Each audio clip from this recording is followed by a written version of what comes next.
ఉపదేశసారంలో 8వ పద్యము. భేద భావనాత్ సోహమిచ్చసౌ భావన భావన అవిద పావనీమత. దీంట్లో త్వం పదార్థ శోధన చెప్తున్నాము.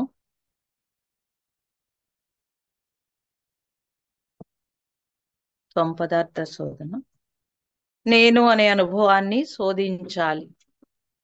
శోధించకుండా నేను అది ఒకటి అనే జ్ఞానం కలగదు. ఈ శోధన లేని వారు, శోధించడానికి వెనకాడేవారు ద్వైతులుగానే మిగిలిపోతారు. అద్వయ ధ్యానము అన్నప్పుడు అద్వయ ధ్యానం ద్వారా ఈ శోధన సాగుతోంది.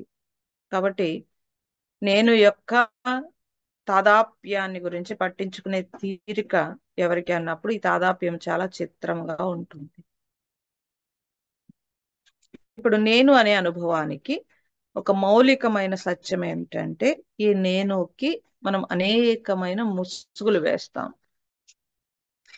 ఆ ముసుగులే సత్యమని మనం భ్రమపడిపోతూ ఉంటాం. కాబట్టి ఈ నేనుపై వేసిన ముసుగులన్నీ మనం తొలగించగలుగుతామా అని మనం క్వశ్చన్ వేసుకుంటే అదెంత పని అనిపిస్తుంది. కానీ తొలగించి చూస్తే తెలుస్తుంది. ఎందుకని అంటే, ఒక తండ్రి నేనే పిల్లల్ని కన్నాను, నేను పెంచాను అని అంటాడు. అయితే నేను పిల్లల్ని కనిపెంచి పోషించి పెద్ద చేశాను అని తండ్రి అంటే, ఇప్పుడు ఆ తండ్రి వ్యామోహము ఎక్కడ ఉంది అంటే, నేను పెంచాను అన్నప్పుడు ఈ సర్వాన్ని నడిపే ఒక మహాశక్తి ఏదైతే ఉందో అది కదా బిడ్డని పోషించింది. మరి ఎలాగండి, నేను భోజనం పెట్టాను కదా అని మీరు అనొచ్చు. భోజనం ఒక్కటే మీరు పెడతారండి? వాడికి ప్రాణశక్తి ఎవరిస్తున్నారు? వాడు నిలబడ్డానికి భూమి ఎక్కడిది? ఆకాశం, ఓజోన్ శక్తి ఆకాశం ఇస్తోంది. సూర్య చంద్రాదులు, ఎందుకంటే సూర్యకిరణాలు క్రియాశీలత్వము, ఆత్మ యొక్క శక్తిని ఉద్దీపన చేసే కిరణాలు అవి. రాత్రి పడుకోవడానికి చంద్రకిరణాలు మనస్సు చల్లబరిస్తే తప్పించి నిద్ర రాదు ఎవరికి. సో నీరు 80% నీరుంది ఈ బాడీలో. మరి ఇంత పంచభూతాలు పోషిస్తుంటే నేను పెంచానని ఎలా చెప్తారు? మీరు భోజనం పెట్టారంటే ఆ భోజనం ఎక్కడి నుంచి వచ్చింది? భూమి నుంచి వచ్చింది. అదండి డబ్బులు పెట్టి రైస్ స్టోర్లో కొన్నాను అని మీరంటే, రైస్ స్టోర్లో కొనకపోతే అన్ని ప్రాణులు రైస్ స్టోర్లో కొని తినట్లేదు. అన్ని ప్రాణులు బతికేస్తున్నాయి. మనం పెట్టకపోతే వాడు తడుముకుని ఎలాగోలా బతికేస్తాడు. ఓకే, కాబట్టి నేను పోషించాను అనేది నా కర్తవ్యమా, నా బాధ్యత, నా బంధమా? ఇది మీరు ఆలోచించాల్సిన విషయం. అది బంధము. సో కర్తవ్యం అంటే నన్నెవరో పోషిస్తున్నారు, తిరిగి నేను రిటర్న్ పోషిస్తున్నాను అన్నది ఎటువంటి బంధము లేదు. ఇది కర్తవ్యం. ఓకే, నేను పోషించాను అన్న దగ్గర 2 కారణాలు ఉంటాయి. ఒకటి బంధము, 2 కర్తవ్యం.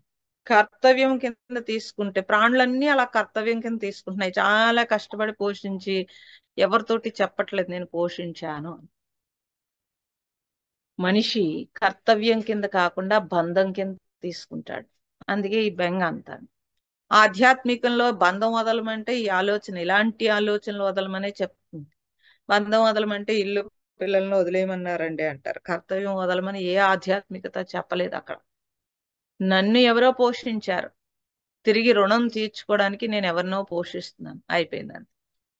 భలే చెప్పారండి, నేను మా అబ్బాయిని పోషిస్తున్నాను, మా అమ్మాయిని పోషిస్తున్నాను అని అంటే, అమ్మా అన్నా అని మీరు ఏదైతే తగిలించుకున్నారో అది నాది, తగిలించుకున్నారో అది బంధము. అక్కడ జాగ్రత్తగా విడగొట్టుకోవాలి. నేను అన్నప్పుడు ఆ నేను యొక్క సెపరేషన్ కోసము మీరు ఆ నాలెడ్జ్ తీసుకోవాలి కొద్దిగా. ఆ జ్ఞానం లేకుండా నేను విడగొట్టలేరండి. చాలా బాగా చెప్తారు నేను గురించి, కానీ అదేం అంత ఈజీ ఏం కాదు. ఆ విడగొట్టేయడం టపటప అంత ఈజీ కాదు. దాని జ్ఞానం కావాలి.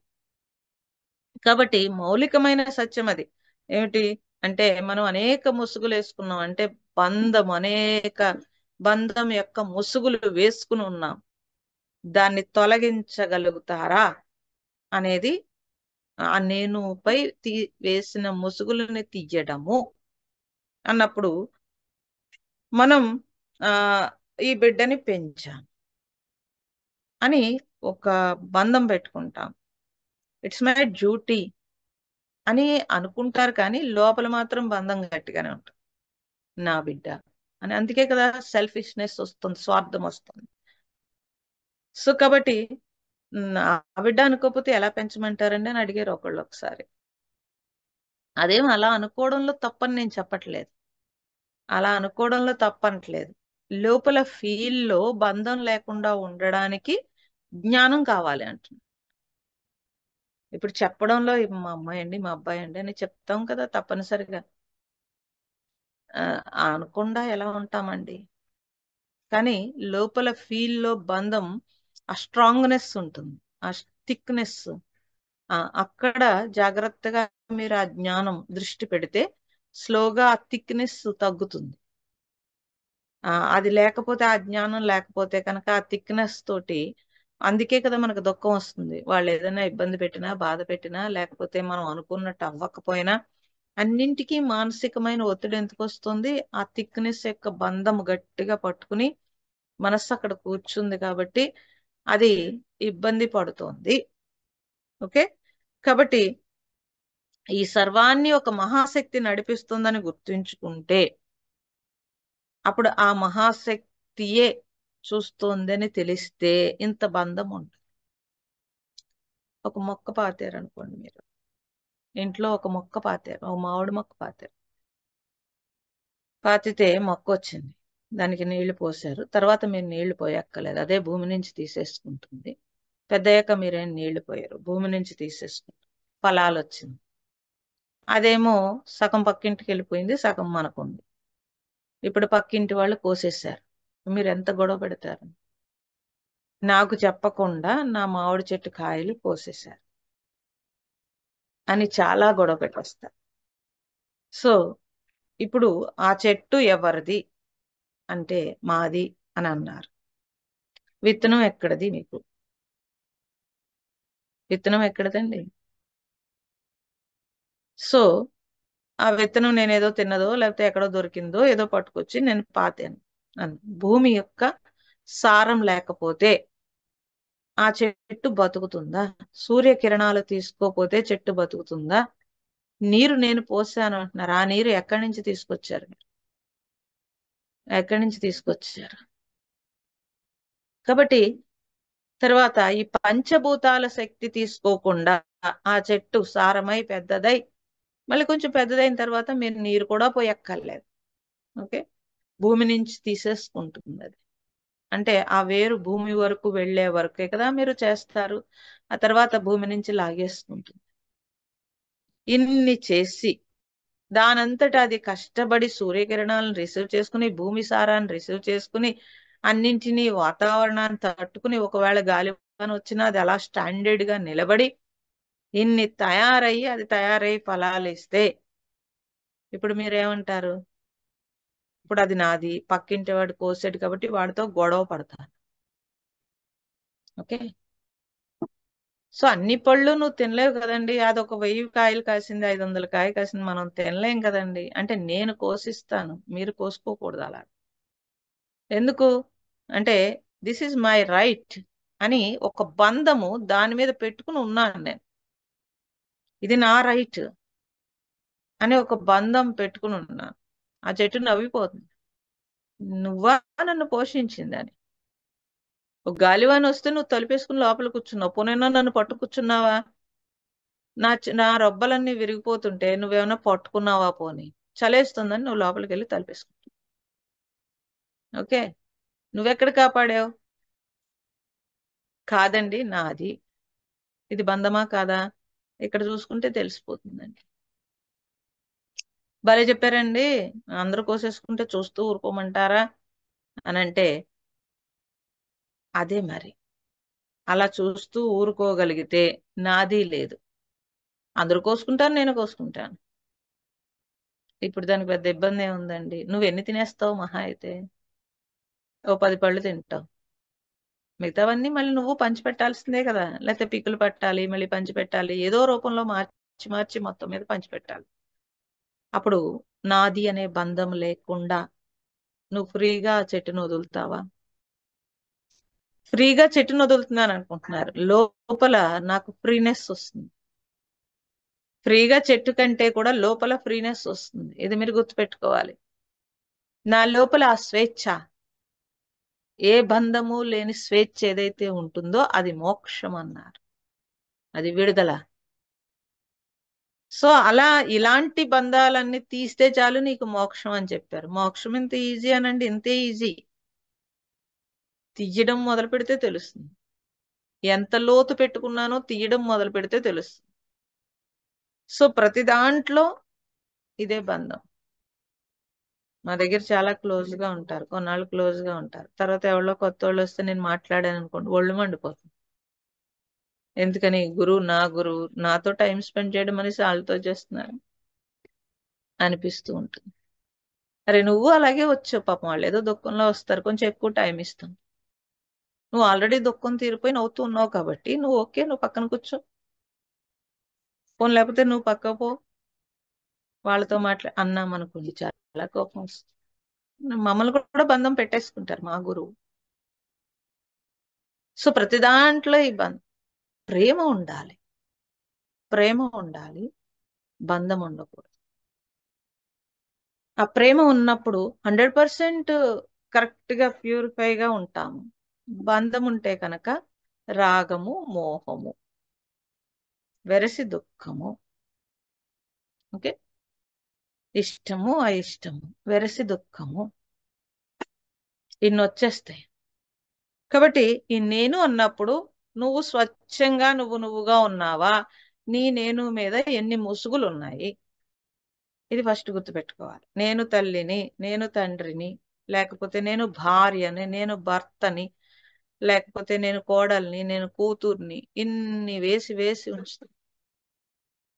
మరి లేకపోతే ఎలా జీవించమంటారండి అని అడిగితే అదే చెప్తున్నాను. తామరాకు మీద నీటి బొట్టు, నీటిలోనే తామరాకు ఉంటుంది, కానీ ఆ నీటిని అది రిసీవ్ చేస్తుంది. ఇది మహాత్ములందరూ చెప్పారు చక్కగా. అలా ఉండరా నాయన, నువ్వు సంసారంలో హాయిగా విడుదలైపోతావు శుభ్రంగా. లేదా నిన్ను వదిలించుకుని అందరూ వెళ్ళిపోతారు. ఎలాగూ నిన్ను వదిలించుకుని నీ బిడ్డలు వెళ్ళిపోతారు, నిన్ను వదిలించుకుని భర్త భార్య అందరూ వెళ్ళిపోతారు, తల్లిదండ్రులు వెళ్ళిపోతారు, అన్నీ వెళ్ళిపోతాయి. టోటల్ గా నీ వస్తువులన్నీ వదిలేసి నువ్వే వెళ్ళిపోతావు. అది ముందుగానే ప్రాక్టీస్ చేయడానికి భగవంతుడు మనకి నిద్ర అనే ఒక వరం ఇచ్చాడు. రాత్రి రోజు అన్ని వదిలేసి నువ్వు సుఖంగా పడుకున్నావు. అన్ని వదిలేస్తే ఏమైంది? సుఖంగా నిద్ర వచ్చింది. ఓకే, శుభ్రంగా నిద్రపోయావు. రోజు ఈ డ్యూటీ చేస్తున్నావు, అన్ని వదిలేసి పడుకుంటున్నావు. ఒకనాటికి శాశ్వతంగా వదిలేస్తావు, అయిపోయాయి. ఇంత సింపుల్ లైఫ్ కి ఎందుకండి అంత క్రానిక్ గా పెట్టుకోవడం? ఈ నేను అనే ముసుగు వేసు. రాత్రి నేను డ్రాప్ అయితేనే పడుకుంటాను. నేను డ్రాప్ అవ్వలేదనుకోండి, ఆలోచనలు వచ్చేసి అనుకోండి, నిద్ర లేదు. బోల్డ్ ఆలోచనలు వచ్చేస్తే నిద్ర లేదు. ఓకే, రాత్రి రోజు నేను డ్రాప్ చేయడం వచ్చు మీకు. పక్కన పిల్లవాడు అమ్మ నాతో కబుర్లు చెప్పంటాడు, ఉండు నాయన నాకు నిద్ర వస్తుంది పడుకోని అని చెప్పి వాడిని కూడా పక్కకి తోసి నిద్రపోతాం. భర్తో భార్యో లేకపోతే ఏదో వాళ్ళ ఆఫీస్ స్టోరీలో ఏవో చెప్పాలని ఉత్సాహంతో వస్తారు. No no no, I'm tired అని చెప్పి పక్కకు తోసి మనం నిద్రపోతాం.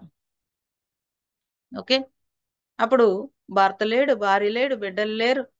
చేతిలో ఒక 10 కాసులు గొలుసు పెట్టాను అనుకోండి, ఆ పెట్టి చూడండి అన్నారు ఎవరో మనం, పెట్టామనుకోండి, అప్పుడు మీరు దాన్ని పట్టుకుని ఇది మీదే అన్నాను అనుకోండి, దాన్ని పట్టుకుని నిద్రపోతున్నారు అనుకోండి. ఓకే, నిద్దట్లో ఈ గొలుసు మళ్ళీ నేను తీసేసుకున్నాను, మీకు తెలుస్తుందా ఏంటి? గొలుసు ఉందో లేదో మీకు తెలుస్తుందా ఏంటి? ప్రొద్దుట లెగిసిన తర్వాత ఆ థాట్, ఎండ్ థాట్ ఏదైతే ఉందో ఆ థాట్ గుర్తుకొచ్చింది, అప్పుడు చూసుకున్నారు, అయ్యో అయ్యో అన్నారు, నాకెవరో గొలుసు ఇచ్చారు, ఈ గొలుసు పోయింది. అని వెంటనే గాబరాతోటి అన్ని తడుముకుంటారు. ఎందుకని? అంతవరకు మీ గొలుసు కాదు, మీరు పడుకునేటప్పుడు ఇచ్చిన గొలుసు మీదే అని నేను చెప్పాను, మీరు రిసీవ్ చేసుకున్నారు, ఇప్పుడు నాది అయింది, ప్రొద్దుటే బెంగొచ్చింది, నా గొలుసు పోయింది అంటారు. మీ గొలుసు వచ్చిందా పోయిందా? ఎంత సమయంలో వచ్చింది, ఎంత సమయంలో పోయింది? ఇది ఇది చూస్తే మనకు అర్థమైపోవట్లేదండి. అంతకుముందు మనకి ఇన్ని బంధాలు లేవు. మీరు బాల్యంలో ఉన్నారు, అదే ఇంట్లో ఉన్నారు, అప్పుడు మీకు ఏమీ తెలియదు. ఆకలేసింది ఏడ్చారు, కానీ ఎవరో పట్టుకొచ్చి నోట్లో పోసారు, నువ్వు తడుముకోలేదు, ఎవరో పట్టుకొచ్చి నోట్లో పోస్తారు. నిద్ర వచ్చింది, శుభ్రం పడుకుంటావు. ఓకే, అప్పుడు ఇన్నేమున్నాయి? చాలా స్వేచ్ఛగా ఉన్నారు, చాలా హాయిగా ఉన్నారు, చాలా స్వచ్ఛంగా ఉన్నారు, అందుకే అందరూ ముద్దు పెట్టుకుంటారు. ఇప్పుడు ముద్దురాము, ఇంకా ఇప్పుడు బోళ్ళు గుణాలు కనపడిపోతుంటాయి, బోళ్ళు బెంగలు, మొహం నిండా బోళ్ళు బెంగలు, బోళ్ళు బాధలు. అరే, నాకు ఎంత ఆశ్చర్యం వేస్తుందంటే, నున్నగా బొగ్గలు ఉంటాయి, చక్కగా స్టౌట్ గా ఉంటారు, ఎంత నీట్ గా ఉంటారు, మంచి మంచి బట్టలు వేసుకుంటారు, ఉసూరుమంటూ ఉంటారు. అది నేను యొక్క బరువు. మరి ఎందుకున్నాయి అని అంటే, ఈ నేను మీద బరువు అదంతా, నేను యొక్క బరువు. ఓకే, ఇప్పుడు చూడండి, మాకు గొడవ లేదు, ఇది వేసి తీసుకున్నాం, ఇదేమీ లేదు, ఎవడు తీసుకోడు, ఏ భయం లేదు. ఆ భయం ఎక్కడ పోయినా పర్వాలేదు. ఓకే, ఇది వేసుకోవాలా అది వేసుకోవాలా గొడవ లేదు, ఇది తినాలా అది తినాలా గొడవ లేదు, అన్ని ప్రసాదమే, ఏం పెట్టినా ప్రసాదం, అది ఈశ్వర ప్రసాదం, పెట్టకపోయినా ప్రసాదమే. ఈ నేను ఒక్కొక్కటి డ్రాప్ అయిపోయింది. నా ఆశ్రమం కాదు, ఆశ్రమం, ఆశ్రమం మనకి ఆశ్రయం ఇచ్చింది అంతే, అందులో పని చేస్తాం, దానికి కావలసిన నీడ్ ఏముందో అది మనకు ఆశ్రయం ఇస్తుంది, కాబట్టి దానికి ఏం కావాలో అది చూస్తాం, అయిపోయింది. ఓకే, ఇప్పుడు మరణం వచ్చింది, హాయిగా పోవచ్చు. ఎందుకని? రాయాలా ఎవరికైనా? ఆల్రెడీ రాసిస్తాం ఆశ్రమానికి, రాసేది ఏమి లేదు ఇంకా. ఓకే, మన పేరున ఏదీ లేదు, గొడవ లేదు, బ్యాంక్ బ్యాలెన్స్ లేదు, గొడవ లేదు. మరి భోజనం వస్తుంది, ఆ టైంకి ఎవరో పెడతారు, పర్వాలేదు. ఓకే, ఇలా ప్రతి దాంట్లోనూ మన బంధం ఉందని మనం తెలుసుకుంటే, ఇప్పుడు నేను యొక్క సత్యాన్ని మనం గుర్తించగలగాలి. ఇప్పటివరకు మనం గుర్తించలేదు. ఎందుకని అంటే, నేను పండితుడని అన్నారను. పాండిత్యం, ఏ పాండిత్యము? అది ఎవరో నేర్పించారు, ఎక్కడి నుంచో వచ్చింది, లేకపోతే చూసి తెలుసుకున్నాను, ఏదో చేశాను, బుద్ధిలో బలంగా. లేదంటే మీరు అందరూ గురువు గురువు అన్నారనుకోండి, నేను గురువుని, బుద్ధిలో బలంగా ఒక అహంకారం వస్తుంది. ఓకే, సో ఇక్కడ కూర్చున్నంతసేపు గురువు అయిపోయింది, అక్కడికి వెళ్తే అది పోయింది. మీరు ఎదురుపడినప్పుడు శిష్యుడు, మీరు అలా పక్కకి వెళ్ళిపోతే అయిపోయింది. సో ప్రతి పాత్ర, అక్కడ బిడ్డ ఎదురుగుండా ఉన్నప్పుడు తల్లి లేకపోతే తండ్రి, అయిపోయింది, ఆ పాత్ర అక్కడతో క్లోజ్.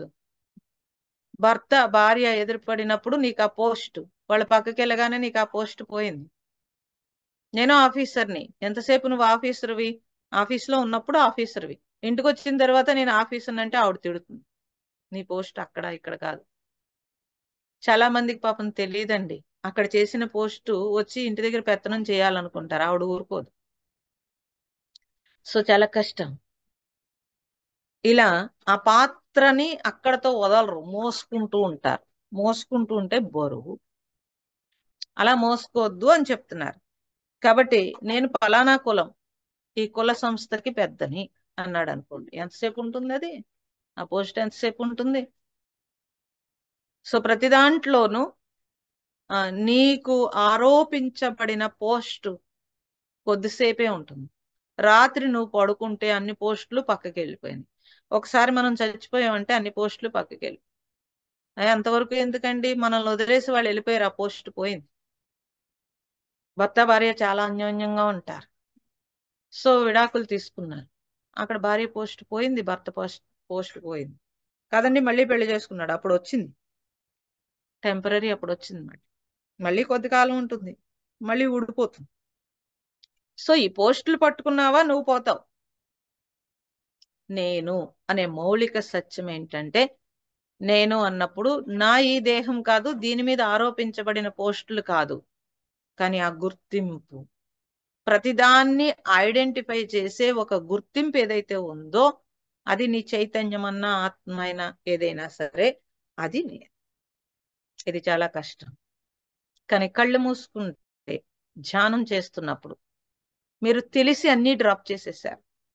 చేసినప్పుడు మీరేమన్నారు అంటే, ఒకవేళ ఏదైనా వస్తున్నా కూడా, థాట్లో ఏదైనా మీకు వస్తున్నా, అడ్డొస్తున్నా, లేకపోతే అది మీ దగ్గరికి వస్తున్నా, మీరు ఇమీడియట్లీ ఏం చేశారు, దాన్ని పక్కకి తోశారు. తోసి నేనుగా ఉండడానికి ట్రై చేస్తున్నారు. ఇది తెలిసి నేనుగా ఉండడానికి ప్రాక్టీస్ ధ్యానము. ఓకే, సో అన్ని డ్రాప్ అయిపోయినాయి మీ దగ్గర నుంచి, ప్రతిదీ మీ దగ్గర నుంచి డ్రాప్ అయిపోయింది. మీరుగా ఉన్నారు. ఓ లేసేటప్పటికి ఫ్రెష్ గా ఉంటుంది. ధ్యానంలో ఈ రోజు మంచి ఎనర్జెటిక్ గా ఉందని చెప్తారు. ఎందుకని? ఈ బరువు అంతా కాసేపు దించి పక్కన పెట్టారు. నేను ధ్యానం చేస్తున్నాను అని చెప్పి ఈ బరువు అంతా దించి పక్కకు పెట్టారు. పక్కకు పెడితే చూసారా ఎంత బలం వచ్చిందో? ఇది తెలుసుకోవాలి మనం. నిద్దట్లో నాకు తెలియకుండా అయిపోయింది. ఓకే, అందుకే ప్రొద్దుట లేవగానే కొంచెం ఫ్రెష్ గా ఉంటుంది, కానీ ఇమీడియట్లీ నన్ను ఆ తట్టని నెత్తిమే పెట్టుకుంటాను. కానీ ధ్యానంలో అలా కాదు. నాకు తెలిసి పక్కన పెడతాను కాబట్టి, మనస్సు నువ్వు తోస్తున్నావు కాబట్టి అంత తొందరగా దూరదు. ఓకే, అంత తొందరగా రాదు మళ్ళీ డ్యూటీకి. ఇంకా జ్ఞానం ఉంటే పర్మనెంట్ గా రాదు. దేని మీద ఎంతసేపు ఉండాలో అంతసేపు కరెక్ట్ గా ఉండి పక్కకి వెళ్ళిపోగలుగుతాం. ఓకే, కాబట్టి ధ్యానము జ్ఞానము, ధ్యానానికి సంబంధించిన జ్ఞానము కూడా అవసరము. కళ్ళు మూసుకోవడం ఒక్కటే అవసరం కాదు, దాంతో పాటుగా. మరి ఎందుకండి అరగంటే మెడిటేషన్ పెట్టి గంట సత్సంగం పెట్టాం? ఎందుకంటే ఆ జ్ఞానంతోటే, జ్ఞానాగ్ని దగ్ధ కర్మ అని, ఆ జ్ఞానంతోటే ఈ కర్మలన్నీ తొలగాలి అని. అంటే కర్మ అంటే ఆలోచన. కర్మ అనగానే మళ్ళీ క్రియ కాదు, ఆలోచన ఉంటేనే క్రియ ఉంది, ఆలోచన లేకపోతే అసలు క్రియ లేదు. కాబట్టి అటువంటి జ్ఞానం కావాలి. ఏ జ్ఞానము? నాపై నాకు జ్ఞానం, అంటే నేను యొక్క మౌలిక స్వరూపం. ఇది భగవాన్ చెప్తే పాపం ఎవరికీ అర్థం కాలేదు, కానీ ఆయన చాలా స్పష్టంగా చెప్పాడు.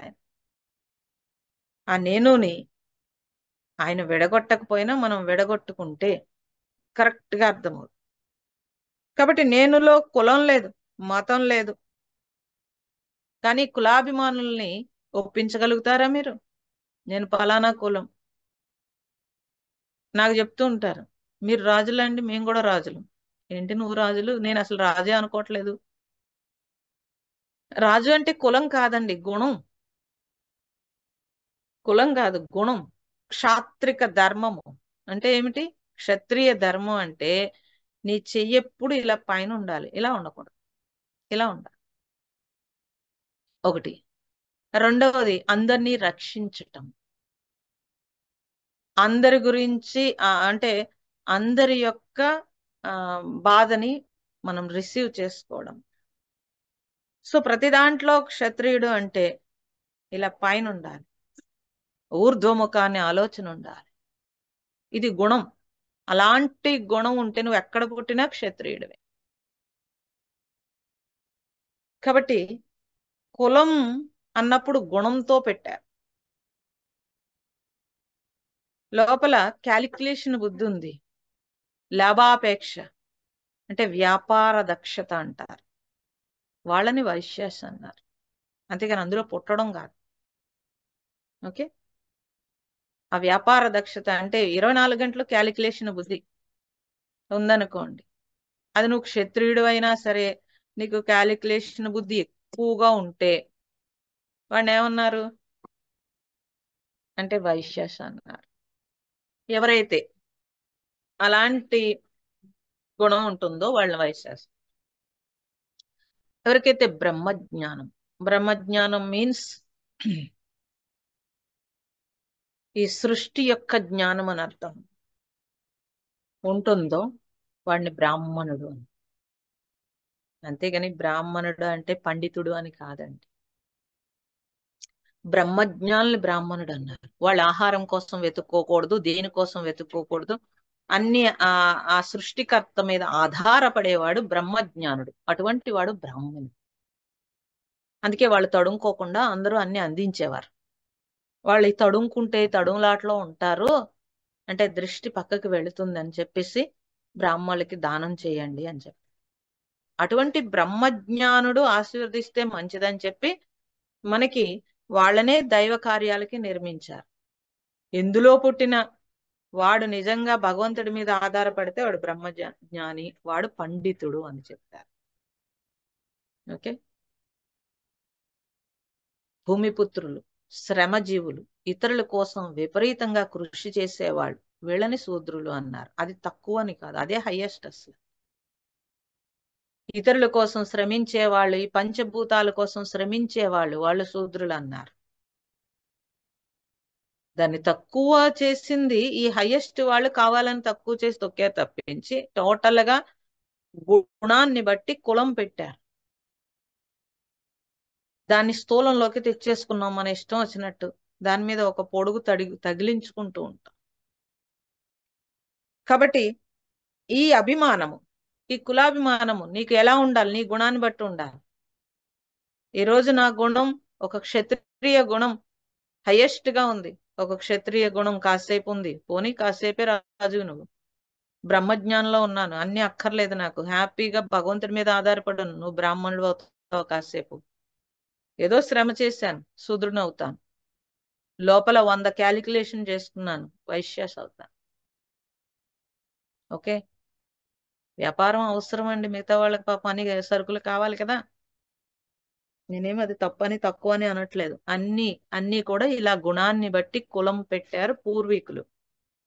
దాన్ని మనం స్థూలంలోకి తెచ్చుకుని అందులో ఆ గుణాన్ని బట్టి వీడు ఇది అని చెప్పినప్పుడల్లా అందులో ఉన్న వాళ్ళందరూ మేము ఇది అని చెప్పి దాన్ని స్టాండర్డ్ చేసేసుకుంటున్నారు. దాన్ని స్టాండర్డ్ చేసేసుకోవడం వల్ల ఇలా వచ్చింది ఇబ్బంది. ఓకే. సో ప్రపంచంలో ఏ ప్రాణికి లేదు. మనకే ఎందుకు ఇవన్నీ వచ్చినాయి అంటే మనమే ఏర్పాటు చేసుకున్నాం ఇవన్నీ. కానీ లోక వ్యవహారము పై ఉన్నప్పుడు ఇవన్నీ ఆరోపించుకున్నవే. కానీ నువ్వు రాత్రి పడుకున్నప్పుడు కులం లేదు, గుణం లేదు, అన్ని పక్కకు వెళ్ళిపోయాయి. ఇది మనం గుర్తించాలి. అంటే సగం టైం ఆ స్టేట్ లోనే ఉంటున్నాం, సగం టైం ఈ స్టేట్ లో ఉంటున్నాం. ఇప్పుడు దీంట్లో ఇందులోకి రావడానికి ఏంటండి ఇబ్బంది? అమ్మో సాధన, అమ్మో ఆధ్యాత్మికత అనిపిస్తూ ఉంటుంది. నేను రాలేనేమో అనిపిస్తుంది. ఎందుకండి రాలేరు? ఆల్రెడీ మీరు రెడీగానే ఉన్నారు కదా, రోజు అదే పని చేస్తున్నారు. మళ్ళీ కొత్తగా నేర్చుకునేది ఏముంది అంటే చాలా కష్టంగా ఉందండి అనిపిస్తుంది. ఏంటి కష్టం? ఎంత సింపుల్. కాబట్టి మరి లోక వ్యవహారంలో నేను అంటే ఏం చెప్పమంటారండి? ఆధార్ కార్డు మీదో లేకపోతే ఇంకోటో సంతకం కావాలి కాబట్టి అప్పుడు చెప్పు కావాలంటే. ఉట్టప్పుడు దాన్ని బలంగా పెట్టుకోకు అని చెప్తుంది. ఎవరో అడుగుతారు, మీరు ఏ ఊరు ఏ కులం అని అడుగుతారు. ఓకే, సమాధానం చెప్తాను.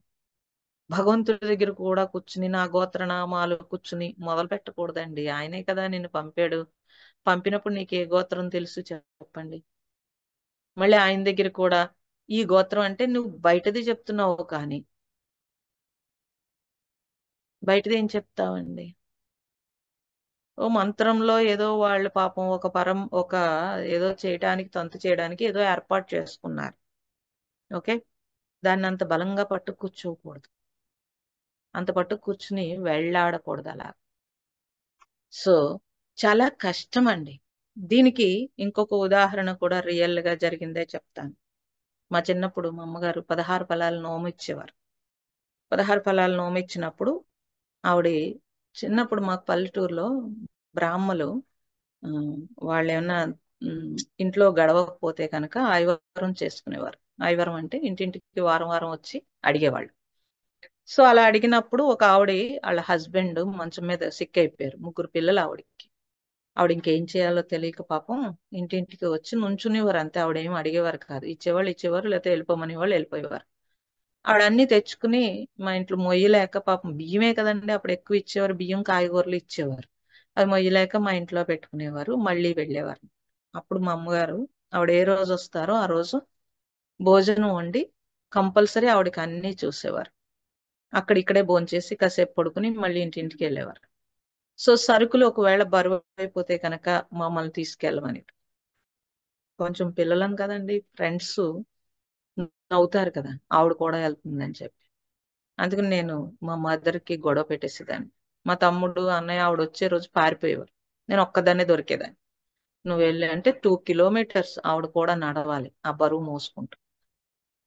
అప్పుడు నేను అడిగేదాన్ని, సో మనకి డబ్బులు ఉన్నాయి కదా, ఓ రిక్షా పెట్టచ్చు కదా ఆవిడకి, అప్పుడు రిక్షాలు, ఓ రిక్షా పెట్టచ్చు కదా, ఎందుకు నేనే మోయాలి అని అడిగితే మా మదర్ చెప్పేవారు, ఆ పుణ్యం రిక్షా వాడు ఎత్తుకుపోతాడు, నీకు కావాలా, నువ్వు మోస్తే ఆ పుణ్యం వస్తుంది, వెళ్ళు అనేవారు.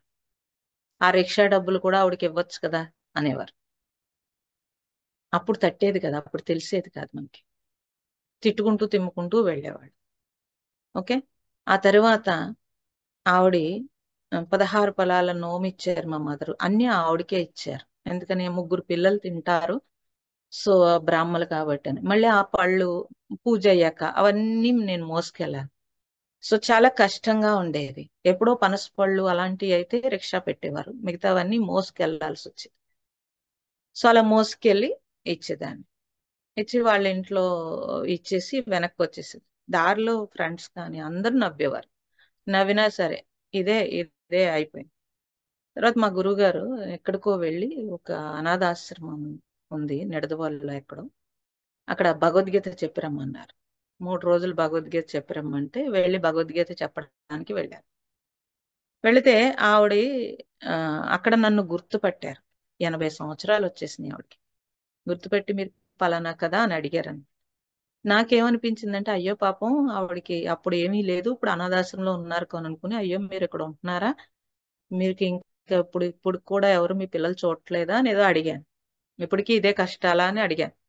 అడిగితే ఆవిడ లేదమ్మా, 3 పిల్లలు చక్కగా చదువుకుని నన్ను కాలు కింద పెట్టకుండా చూసుకుంటున్నారు, నేను ఏదైనా మనీ కొంచెం ఈ అనాథాశ్రమంలో ఇద్దామని వచ్చాను, ఈలోగా ఎవరో చెప్పారు భగవద్గీత చాలా బాగా చెప్తున్నారు ఇవాళకి ఉండండి అని ఉన్నాను. కానీ మీ మాట, మిమ్మల్ని అన్ని చూసినప్పుడు అంత చిన్నప్పుడు చూశారు, తర్వాత 20 సంవత్సరాలు 25 సంవత్సరాల తర్వాత చూసింది ఆవిడ, అయినా గుర్తుపెట్టింది. ఆవిడకి 80 ఏళ్ళు వచ్చేసినాయి కానీ బాగున్నారు అలా గుర్తుపెట్టి.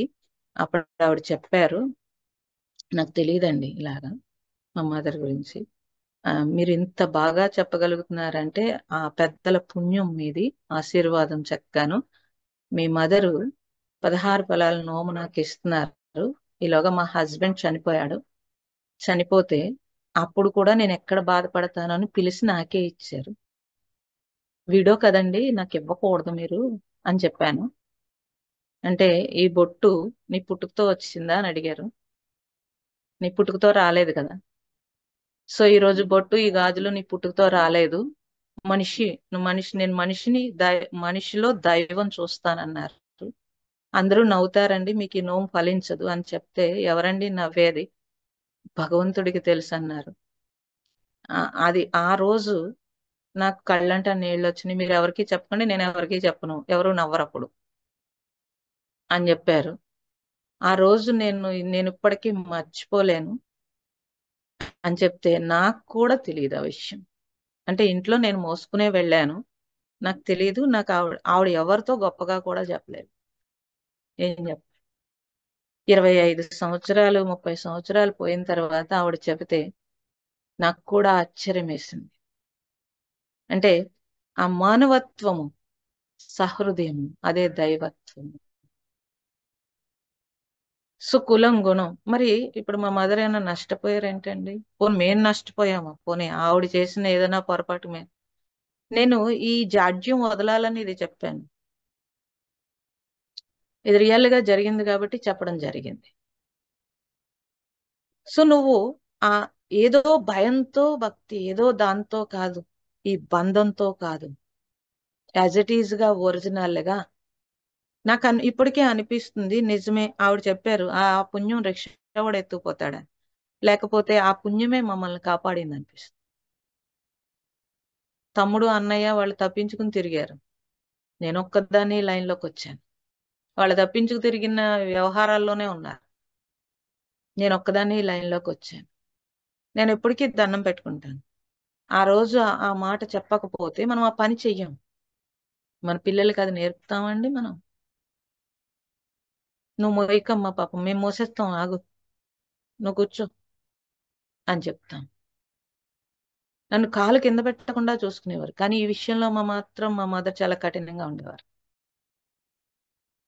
సో పుణ్యం అని చెప్పేవారు వాళ్ళు. వాళ్ళ దాంతోటే మనకి నేర్పించారు ప్రతిదీ కూడా. కానీ ఏం నేర్పుతున్నామండి బిడ్డలకి? ఒక్క వాల్యూ ఉందా? ఒక్క విలువ నేర్పుతామా? నువ్వు కూర్చో, తినే, చదివేసుకో, శుభ్రంగా సంపాదించేసుకో అంటే ఆ నేను మీద ఎంత ఆరోపణ వాడికి మనం పెడతాం. మనము పెట్టుకుంటాము, మన బిడ్డలకు కూడా అదే పోసేస్తాం, నెత్తి మీద అదే పోసేస్తాం. ఎవరైనా నువ్వు ఎందుకు, నీకు ఇన్ని బట్టలు ఉన్నాయి కదా, మళ్ళీ పుట్టినరోజుకి నీకు బట్టలు ఎందుకమ్మా, ఇగో ఈ డబ్బులు పెట్టి ఏదన్నా లేనోళ్ళకి కొందాం అని అంటామా? నువ్వు ఈ పార్టీ ఎందుకురా నాన్న అనవసరంగా, ఇన్ని కేకులు తిన్నాం మనం, పోను కేక్ ఎవరికైనా ఇద్దామంటామా? ఇంత ఆహారం వేస్ట్ చేసేస్తున్నాం కదా, ఈ ఆహారం ఎవరికైనా ఇద్దామమ్మా, పోనీ ఈ పూటకి మనం ఎలా తిందామని చెప్తామా? ఆ డెకరేషన్లకి, ఆ బట్టలకి, లేకపోతే ఆ పార్టీలకి, దానికి ఖర్చు పెట్టే డబ్బుని వాడి పేరు మీదుగా ఒక పుణ్యం ఏర్పాటు చేస్తామా? తల్లిదండ్రులుగా ఇది బాధ్యత. నేనేమనుకుంటానండి, మా పెద్దలు మాకు ఏర్పాటు చేసి ఆస్తులు ఇవ్వలేదు మాకు, ఏ ఆస్తి ఇవ్వలేదు మాకు, కానీ లోపల అభయం అనే ఆస్తి ఇచ్చారు. దాని ద్వారా ఈ రోజు ఆ సపోర్ట్ అంటాను నేను. అయితే ఈ రోజు ఎలా చెప్పగలుగుతామండి ఇదంతా? ఎలా చేయగలుగుతాం అసలు? వాళ్ళు ఇచ్చిన సపోర్ట్, వాళ్ళు ఇచ్చిన బలం, తల్లిదండ్రులు ఇచ్చిన బలం నిజమైన తల్లిదండ్రులు అంట. గురువులు, తల్లిదండ్రులు కలిసి టోటల్ గా ఈ బాడీ అవుతుంది. అప్పుడు నేను ఎక్కడుందండి? నేను ఎక్కడుంది? నా బలం, నా సపోర్ట్ అని ఖచ్చితంగా చెప్పుకుంటాను నేను. కాబట్టి మనం తల్లిదండ్రులుగా వాళ్ళకి ఎంత తిండి పెట్టాము, ఏమిచ్చినా మీరు సాటిస్ఫై చేయలేరండి. మీరు చేయలేరు అసలు. కాదు, వాడికి నేర్పగలగాలి. నువ్వు ఈ రోజు ఈ ఖర్చు, మాకు అది నేర్పారు కాబట్టి మేము వెనక నేర్పగలిగాం కాబట్టి ఈ రోజు నేను ఇది చెయ్యగలిగాను. లేకపోతే ఊరుకుంటారేంటండి? గొడవకొచ్చారు, ఆస్తి మాకు ఇవ్వకుండా ఆశ్రమానికి ఇస్తావా అని ఊరుకుంటారా ఎవరైనా? అంటే వాళ్ళు అది చిన్నప్పుడు అది నేర్పిందే మళ్ళీ మేము వెనక తరానికి నేర్పడం అవుతుంది. కాబట్టి మీరు ఏం చెప్తాను అని అంటే, ఆ నేను పై మీరు వేసుకున్న ముసుగులు కానీ, అధ్యారోపాలు కానీ అన్ని ఏం ఉండవండి. కాబట్టి నేను స్వేచ్ఛగా ఉండాలి. అన్నిటికంటే బలం స్వేచ్ఛ అని మనకు తెలుసు. ఏదైనా చిన్న ఇబ్బంది వస్తే స్వేచ్ఛ కావాలని మనం కోరుకుంటున్నాం. కానీ లోపల లోపల స్వేచ్ఛ పెట్టుకోవాలి. ఎవడండి రాజు అంటే? నిజమైన స్వేచ్ఛాపరుడు రాజు అని చెప్పారు. సో అంతటి స్వేచ్ఛ, నేను ఎక్కడికక్కడ నేను ఆ స్వేచ్ఛ ఉంచుకున్నానంటే గాలిలో తేలిపోతున్నట్టు హ్యాపీగా ఉంటుంది. సో అడుగుతూ ఉంటారు, ఎప్పుడు నవ్వుతూ ఎలా ఉండగలుగుతారు? ఈ లోపల స్వేచ్ఛ అది. ఉటినే నవ్వు వస్తుంది ఏంటండి? ఆ బరువు, ఆ బంధం లేని స్వేచ్ఛ ఏదైతే ఉందో అది మనం ఎప్పుడు కాపాడుకోవాలి, అది మెయింటైన్ చేయాలి. ఆ మెయింటైన్ చేయడము ఇళ్ళు, లేకపోతే కార్లు, బట్టలు కాదండి మెయింటైన్ చేసేది. సో అవన్నీ సొసైటీలో ఎవరి కోసం మెయింటైన్ చేస్తున్నాం? మన కోసం మనమేమి మెయింటైన్ చేస్తాము?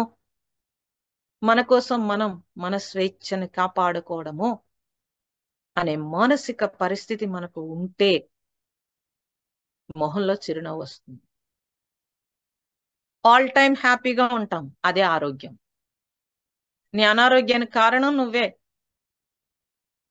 కాబట్టి లోపల స్వార్థము ఇవన్నీ పక్కన పెట్టేసేయండి. అవన్నీ ఎలానూ ఉంటానే ఉంటాయి. అట్లీస్ట్ ఇది గుర్తుపెట్టుకుంటే ఈ బరువు లేకుండా నేను లోక వ్యవహారంలో ఉండగలుగుతానా?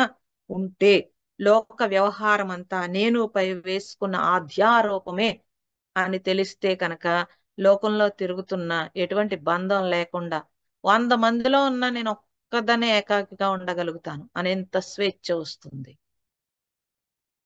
సో వాళ్ళు చూస్తున్నారు, వీళ్ళు చూస్తున్నారు, వీళ్ళు ఏమనుకుంటున్నారు, వాళ్ళేం బతుకంతా ఎవడి గురించోనా, ఎవరో ఏదో అనుకుంటారేమో అని వ్యక్తి భావన మీద మనిషి ఇరుక్కున్న బంధం ఏదైతే ఉందో అది బరువు, అది మోక్షానికి ఆటంకం.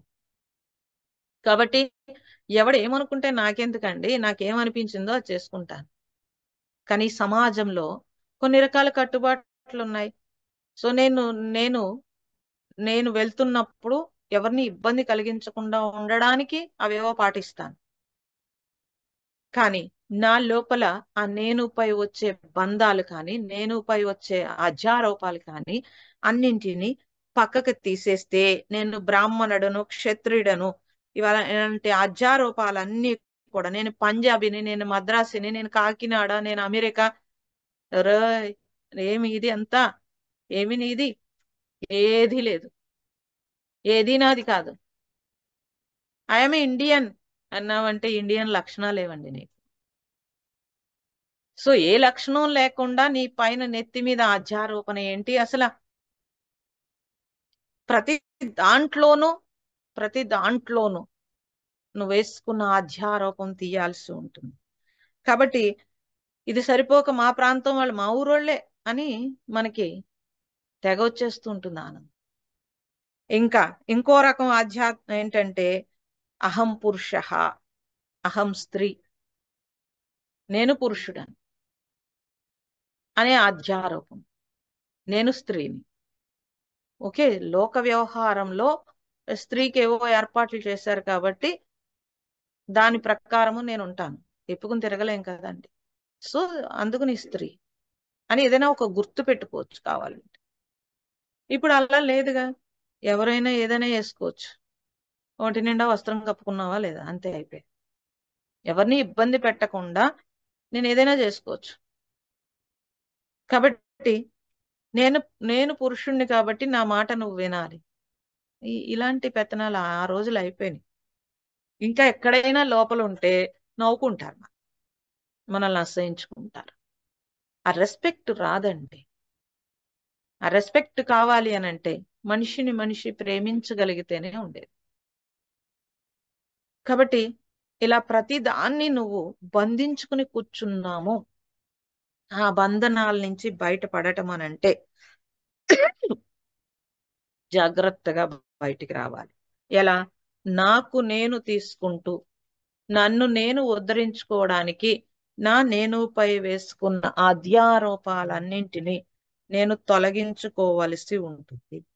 రిసీవ్ చేసుకోకుండా తొలగించుకోగలిగితే మీరు ఇప్పుడు ఇక్కడ స్వేచ్ఛాపరులు. అంటే ఈ క్షణంలో మీరు ఏ బంధం లేకుండా ఇది నాది అనే బంధం తీసేస్తే నేను కూడా పోతుంది. ఏదైతే నాది ముందు తీయటం మీరు మొదలు పెట్టుకుంటూ వచ్చారనుకోండి, అప్పుడు నేను తీయడం ఈజీ అవుతుంది.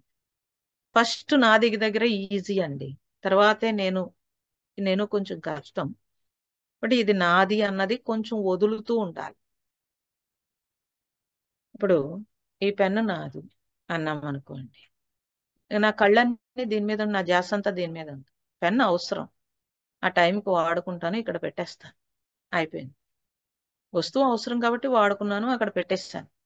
అది కనపడలేదు, నా పెన్ను కనపడలేదు అనక్కర్లేదు, పెన్ను కనపడలేదు, అయిపోయింది. ఓకే, ఈ వస్తువు నాది. ఎన్ని రోజులు నీది?